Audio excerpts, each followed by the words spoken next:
Welcome back. Well, a lot of Aussies like to think they have the gift of the gab, but who can really talk the talk? Well, Australia's Communicators of the Year have been named, and the list includes politicians and corporate giants, and a few that might surprise you. For more, we're joined by leading communication firm Wilkinson Butler's chair, Peter Wilkinson. Good morning, Peter. Now, Good Peter, morning. RBA Governor Michelle Bullock has taken our Communicator of the Year. Let's take a look at her in action. We need to keep rates restrictive for the time being. The board needs to be confident that inflation is moving sustainably towards the target, and we need to see more progress on underlying inflation. Didn't seem overly impressive. Why has she been Now that taken out the top spot? Why is that? I think that actually misrepresents her because she's actually a beautiful communicator. She's the first female governor of the Reserve Bank, and she's been tasked with making macroeconomics interesting. Explaining why we have to suffer high interest rates when the government really wants her to lower interest rates, and we all want it done. And what she's been able to do is turn macroeconomics, the complicated explanation of why interest rates have to be high, into everyday language. And she's done it in a very authentic way, in a way that all of us can understand. And I think Australians generally trust her because of that. Yes, I like the way she talks, and she's an economist. She's not used to standing in front of a media conference. Precisely, and she doesn't like it's the burden too. Yeah. We all have responsibilities, but think of her responsibilities. And people are angry, aren't they, that the interest rates are staying high? Think of the pressure that she's under when she goes home at night. Does she sleep well? Yeah. What's her techniques for managing stress? Why is her hair still not grey? You know, all this. Oh, you never ask a woman that, Peter. Yes. Now, Peter is another Peter, Dutton and Jim Chalmers are included in this list. Yeah. Let's hear from them. This is a responsible set of books which reflects the very substantial progress that we have made cleaning up the budget. He's lost control of the budget. Ask yourself this question: are you better off today than you were 2.5 years ago?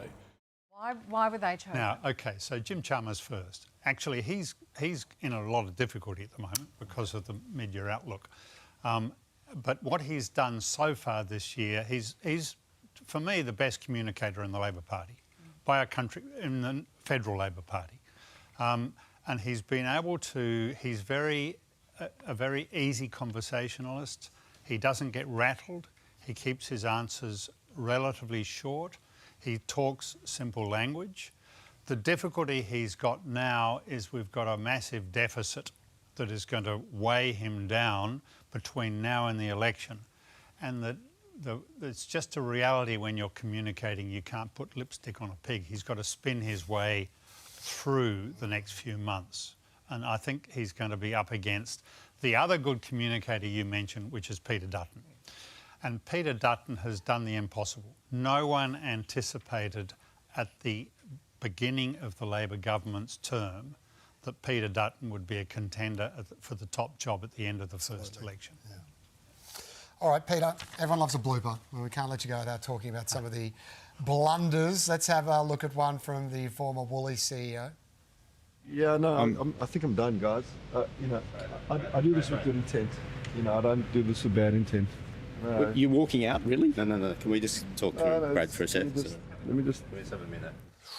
The walk-off. Not a great look. That was a clanger. To start with, he should never have done the interview. He should never have turned... I don't know why he turned up on Four Corners. He was going to get beaten up because it was to do with pushing up prices at Woolies and He knew Coles. what was coming. Bizarre to sit down and then go, oh, I thought we were just going to exchange pleasantries and then leave. And then if he's going to walk out, he should keep walking. Yes. He shouldn't have... There was this whole thing that they extended it out where he was persuaded to sit back down again. It was just a complete... Looked like a mess. It's what you call in television a car crash. And we love watching it. Yeah, and he lost his job. Yes, exactly. He says he was going to go anyway, and that's true. But when you pay... So he was on millions of dollars. Yeah. He was on a really big wicket. And he had to balance suppliers, the farmers and the people who make lollies and biscuits and all that, and the consumers and his stakeholders, the people who own the company, the shareholders. And, he made a mess of it. Yes, he did make a mess. Peter Wilkinson, we have to go, but that's great. I love this list. Thank you for coming in and sharing it with us. Pleasure. Hey there, Today fans. Sarah and...